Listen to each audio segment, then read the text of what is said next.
Olá, meus amigos, muito bom dia. Sou o Dr. Antônio Martins Faria, sou contador, sou aposentado, sou advogado e moro em Santa Cruz do Capibaribe. Hoje, deixa eu ver o dia de hoje, 18 de agosto de 2025. Não encontrei um local bom, a imagem não vai sair boa, mas não achei outro ângulo. Vocês me perdoem. Vamos lá. Eu deixo o meu e-mail, meu telefone, caso queiram entrar em contato comigo, fiquem à vontade. Também, que eu esqueci nos dois últimos vídeos, que se você tem algum problema na sua rua, lixo que a prefeitura não tira, alguém que está precisando ser hospitalizado e a prefeitura se recusa a pagar as despesas, mande um vídeo para mim, mande seu contato que eu denuncio as autoridades competentes, tá? Faço aqui uma voz do povo. É, Como eu falei, meu e-mail, meu telefone, fiquem à vontade de entrar em contato comigo também, né? Eu quero aqui deixar não pedir de desculpa, mas as duas últimas semanas eu estava me mudando, né?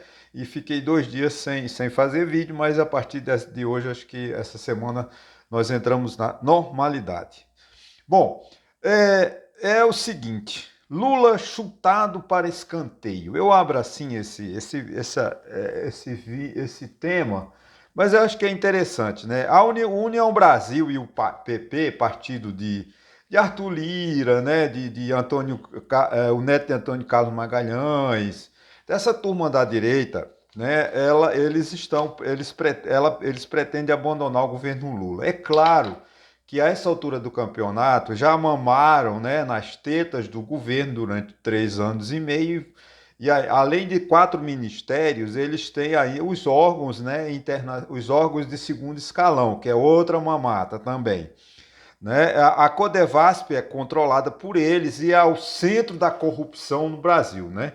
Principalmente para essa área do Nordeste. Tratores superfaturados, obras não concluídas, enfim, se for botar a Polícia Federal para pegar as falcatruas da Codevasp, meu Deus do céu, não fica ninguém. Aí agora eles querem sair para ficar com, vamos dizer assim, ir para um outro lado, ou para o Caiado, o Zema, ou o Ratinho Júnior, ou o Tarcísio de Freitas. São golpistas, né? São golpistas. Com alguma exceção, até porque meu deputado, lamento muito que meu deputado federal é desse PP, é desse União Brasil. Mas tudo bem, né? Eu me recu... o que é Mendonça Filho, né? Infelizmente parece que ele está nesse partido. É uma vergonha, eu votei para deputado federal no Mendonça Filho, mas esse partido é uma vergonha porque tem Arthur Lira e o resto. Não precisa falar muito, né? Então é fundamental, né, que agora a gente fique atento, porque muitos oportunistas eles vão começar a migrar, né? Eles usaram e abusaram, né? Roubaram, desviaram no governo. Aí agora eles estão lá, né? Emendas secretas, subfaturamento. Porque, na verdade, é o seguinte, o governo libera, né, reparte os ministérios com os partidos e entrega a eles e diz, ó, façam o que quiserem. Então, eles mandam verbo para quem quer, faz estrada nas próprias fazendas, né? Essas são as denúncias do ministro Lembra do ministro das Comunicações? Eu acho que é dessa agremiação, que fez asfalto na própria fazenda, enfim, e assim vai. Agora eles saem, dão uma de bonzinho, mas a gente tem que ficar atento a esses políticos, porque eles estarão em 2027, seja qual for o governo, novamente ocupando ministérios. 4 ministérios que a União Brasil e o PP detêm, além dos empregos de segundo escalão, que é onde tem a mamata do governo, de verdade, né? Isso precisa, não dá, é muito fácil eu dizer aqui, apenas criticar, né? Mas ainda é o seguinte, o governo que foi esse título, né, que nós estamos presidencialismo de coalizão, porque tem um erro na política brasileira que não temos como consertar a curto prazo. Quando chega a campanha para governador, para prefeito, para presidente da República, nós focamos no cargo executivo, né? A gente pega lá, vamos lá, um exemplo, prefeito de Taquaritinga do Norte, né? Eu acho que a cidade tem 11 vereadores, tá? Aí nós votamos no Gena. todo mundo vota no Gena ganha para prefeito. Mas para vereador, ninguém se preocupou. Então o Gena, se tem dos 11, se ele tem 4, tem muito. Então ele tem que se alinhar, se arrumar com os outros partidos, com os adversários, para poder ter maioria na Câmara. Da mesma forma é a governadora Raquel Lira.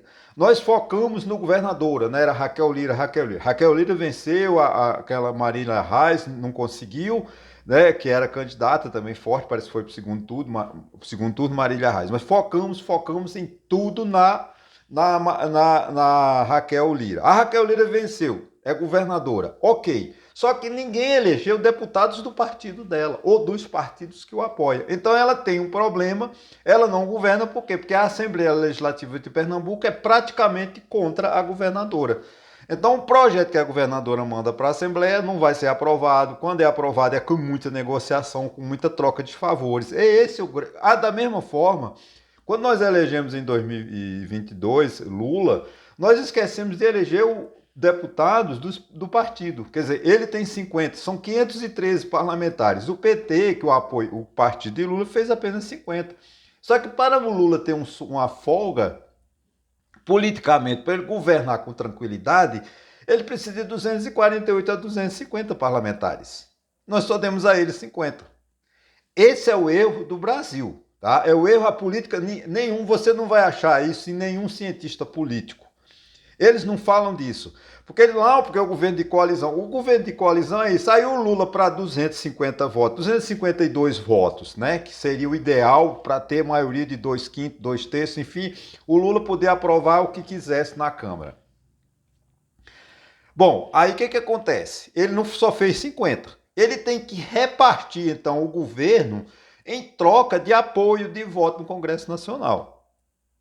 Acontece que Lula, no último governo, eu acho que o Lula ele não teve vontade política de fazer melhor, que deram a Lula, ele repartiu o governo com o PP, União Brasil, com o PDT, com tudo que é partido, né? E aí deram a ele um corpo técnico de ministro precário. Ministros muito ruins, porque o governo de Lula tem como pecado o corpo ministerial é muito fraco, né? Com algumas exceções, é óbvio, né? Eu não vou falar daqueles ali da casa, né? Porque tem os ministros da casa e o resto não serve para nada. De 38 ministérios, a gente considera 5. Né, que são aqueles 3 ou 4 que ficam ali no gabinete, né? Casa Civil, Ministro de Relações Institucionais, né? Gleisi Hoffmann, né? E ali. E tem o Geraldo Alckmin, a Simone Tebet e o Haddad. São esses os ministros que aparecem. O ministro da Saúde já tentou várias vezes, não conseguiu. Né? Ele tirou a Anísia Trindade, que era uma grande cientista, uma competente. Mas por quê? Porque não conseguiu, porque o PT, o PDT, o PP, União Brasil luta para pegar esse Ministério da Saúde, que é o maior orçamento. Não é porque Arthur Lira quer fazer uma boa política de saúde no Brasil. Não, Arthur Lira está doido pelo Ministério da Saúde para ele gastar o dinheiro, a verba com os desvios, né? A compra de medicamento vencido, essas falcatruas todas. Né? Então, há que se mentalizar em 2026, que nós vamos eleger presidente da República, nós temos que ficar atentos a 2 cargos. Não adianta a gente tentar fechar a questão com a presidência da República. Quem ganhar a presidência da República o ano que vem é um prêmio. Ninguém está querendo o cargo de presidente da República. As pessoas estão querendo o Senado. Porque a da direita, ela acha que com a maioria no Senado, ela derruba os ministros do STF. Só que tem um equívoco. Eles só vão derrubar o ministro do STF conforme os ministros cometam crimes previstos em lei. Eles não podem simplesmente, porque tem maioria no Senado, vamos abrir inquérito contra Alexandre de Moraes, contra Zanini, contra Carmen Lúcia, contra Gilmar Mendes. Não, é saber se realmente eles cometeram um crime. Porque decidir contra a vontade, contra a minha vontade, não é crime. O juiz pode decidir contra a minha vontade. Eu acho que a minha causa é ganha, mas o juiz entende que eu não tenho direito e me nega. E o que eu tenho que fazer é recurso, né, recorrer quando cabível, ou me conformar com a sentença. Isso é a democracia. Mas no Brasil, eles querem o ano que vem ganhar de qualquer forma a maioria do Senado. O bolsonarismo está desesperado. Você vê a audácia, a arrogância, a falta de compromisso com o Brasil. O Bolsonaro quer levar o filho dele, Carlos, que é vereador no Rio de Janeiro, para ser candidato a senador por Santa Catarina, porque ele sabe que é um estado onde ele tem maioria. Já levou o filho dele, o filho 04, já é vereador lá de Camboriú, sei lá, uma cidade famosa de ricos lá de Santa Catarina. O filho de Bolsonaro é vereador, simplesmente para ocupar cargo, para mamar no governo, porque a família Bolsonaro sempre viveu nas mamatas, sempre viveu mamando nas tetas do governo. Então é preciso que a gente tenha essa compreensão que você não vai achar em ciência política, você vai achar isso em livros de ciências políticas, mas os cientistas políticos não analisam não fazem essa análise que eu estou fazendo. A preocupação da gente votar com responsabilidade para deputado, para vereador, né, deputado estadual, deputado federal e vereador. Que aqui a gente se preocupa com o cargo executivo. A briga é Lula, Bolsonaro, Lula, Bolsonaro, Lula, Bolsonaro, mas nós esquecemos de uma coisa fundamental, que é o Congresso Nacional, o Senado e a Câmara. Se nós não elegemos deputados que sejam alinhados com nossas ideologias, nós não vamos fazer um governo, não tem como o governo Lula fazer um bom governo, porque ele tem que repartir com esses partidos medíocres. Como você vê, sem crítica, não estou criticando a pessoa do senhor Kassab, mas o Kassab, ele é um empresário político, ele não é político, ele não tem ideologia. Kassab é onde tiver dinheiro. Né? Você vê, ele é oposição em São Paulo ao governo Lula e tem ministério no governo Lula, porque ele está interessado, ele pega recursos de São Paulo e pega recursos do Brasil, quando ele tem ministério no governo Lula, quando ele tem secretarias no governo de Tarcísio de Freitas, em São Paulo. Estou criticando o Kassab? Não. É porque as pessoas dão aos filiados do PSD a possibilidade de Kassab ser os dono ele é o dono do partido, ele é o proprietário, ele faz o que quer, ele manda. Ninguém tira o Kassab da presidência do PSD. Por quê? Porque é ele quem manda, ele negocia amanhã com... Se amanhã o presidente da República for o Donald Trump, pode ser que a família Bolsonaro traga o Donald Trump e o candidato aqui a presidente do Brasil, porque a família Bolsonaro é americana, né? Aí o Kassab está lá no Ministério do Governo americano no Brasil. Porque ele vai, não é só Kassab, são todos, porque antigamente você tinha, quando a Arena e MDB, eu sou de uma geração, eu não vivi a geração 45, vamos dizer assim, 45, 61, foi um período democrático de muita confluência partidária, né? PSD, UDN, naqueles líderes políticos da década de 40, 45, como José Américo, como Agamenon Magalhães, né? Eu não vivi isso. Eu vivi a geração Jânio Quadros para cá. Me lembro, eu era criança, quando Jânio Quadros venceu a eleição, em seguida a renúncia e em seguida o golpe militar. Aí acabou as eleições e foram obrigados a ter dois partidos, era Arena e PDS. Né? Arena e MDB. Né? O PDS, acho que Arena e MDB. Depois virou PDS, e MDB virou PMDB e assim sucessivamente. Os governos tinham deputados, porque o Congresso Nacional, né, o presidente Médici, o presidente Gás, o presidente Figueiredo, fazia o que queria. Ele fechava o Congresso Nacional e dizia, olha, 8 dias, um mês fechado, eu vou governar por decreto-lei. Era fácil numa ditadura, mas nós não vivemos uma ditadura. O governo Fugaz, o governo Médici Castelo Branco fez muito isso. Quando ele perdia a maioria no Senado, ele ia caçar. Por exemplo, teve uma época que ele pegou, como ele não tinha maioria no Congresso, Senado e Câmara, ele caçou o mandato de um deputado do Rio Grande do Sul. Pronto, aí ele teve maioria, porque votava no colégio eleitoral, votava os deputados estaduais e os deputados federais. Como ele contava que ia perder na votação, tinha um deputado no Rio Grande do Sul, ele caçou o mandato de um deputado no Rio Grande do Sul para equilibrar as forças. Aí ele ganhou, ele manteve-se durante 25 anos a ditadura militar. Mas num regime democrático, não tem como fazer isso. Isso quem tem que fazer é o povo. O povo tem que ter mais assim, responsabilidade e eleger, né, um político que se alinhe com o governante, com o poder executivo. Eu me alonguei nisso, mas eu acho que essa reflexão, talvez meu vídeo se encerre agora, há poucos minutos, né? Eu vou ser mais rápido, mas essa reflexão ela é muito importante. Do povo brasileiro ter responsabilidade de governar. Porque não adianta nós elegermos Lula, colocá-lo lá no Palácio do Planalto e dizer Lula governe, mas ele não tem maioria na Câmara Federal, ele não tem maioria no Senado. Né? É claro que a maioria no Congresso Nacional é um pouco preocupante. É o que está acontecendo, por exemplo, com o Donald Trump nos Estados Unidos. Vou encerrar. Donald Trump está com maioria na Câmara e maioria no Senado, e a maioria na Corte. Então o Donald Trump está agredindo a Constituição americana, até desrespeitando o direito internacional, mas como ele tem maioria nas duas casas camerais dos Estados Unidos, o povo está pouco se lixando. O povo americano não está aí, está muito sossegado, deixando Trump fazer o que quiser. Quando ele fechar tudo, quando ele tornar-se realmente um ditador, aí é tarde. Esse é o meu temor também. Mas a gente precisa ter mais responsabilidade, elegermos melhor nossos vereadores, nossos deputados estaduais nossos senadores.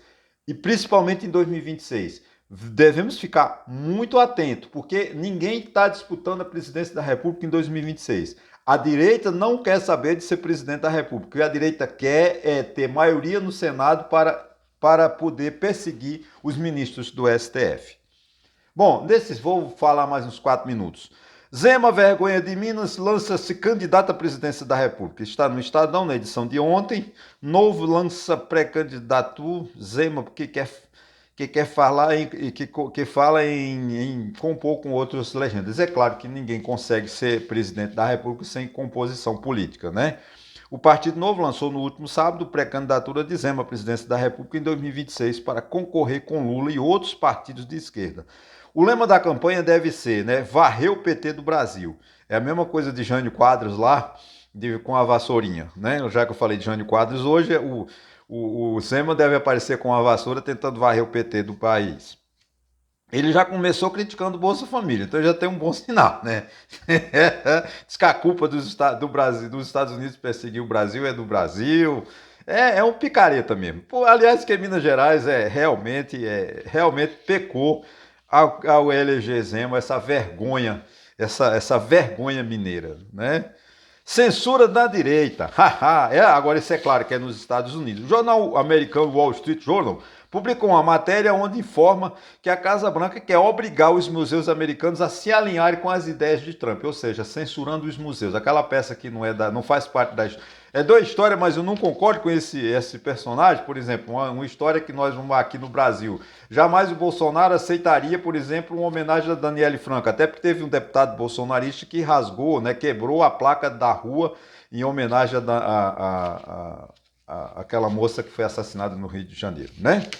Então, realmente, acho que isso aí é censura. E tanto é que o pessoal da direita aqui, que são amantes de Donald Trump, não, democracia, no Brasil não tem democracia, queremos liberdade de expressão. Cadê a liberdade de expressão?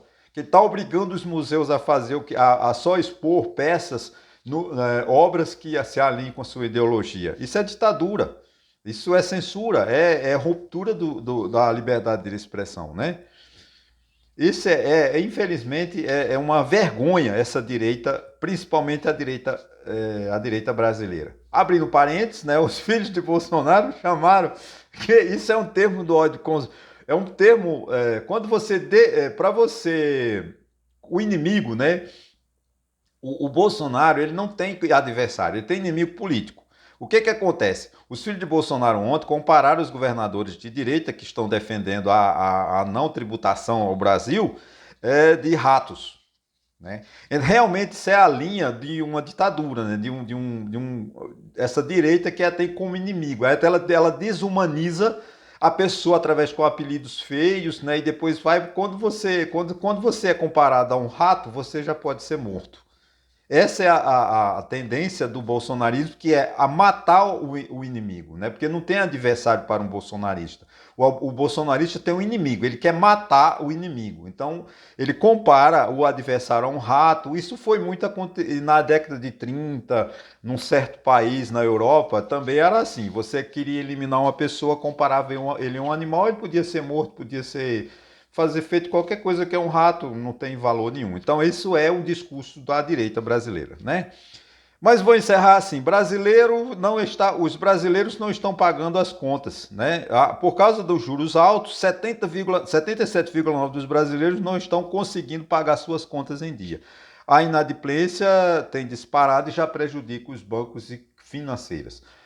É realmente isso, né? É perigoso, uma taxa de juros a 15% é muito alta, né? A Selic é 15%, nós não sabemos quando a tendência vai baixar, porque agora nós com essa crise dos Estados Unidos, nós vamos ter uma situação pior e piora na economia, né? Porque provavelmente a inflação não volta mais em 2025 para o eixo, e o Banco Central só tem essa política. O governo, nesse desespero, né, de socorrer os empresários exportadores para os Estados Unidos, né, libera mais 30 bilhões de reais de empréstimo e vai ter isenção de impostos, né, enfim, né, a prorrogação de prazo para pagamento de tributo, tudo isso vai dificultar o caixa do governo. E o governo tem que gastar menos. Quanto menos o governo gasta, mais a inflação cai, o juro cai. Mas infelizmente a tendência do governo é gastar cada vez mais. Ok, gente? Olha, muito obrigado e até a próxima, viu?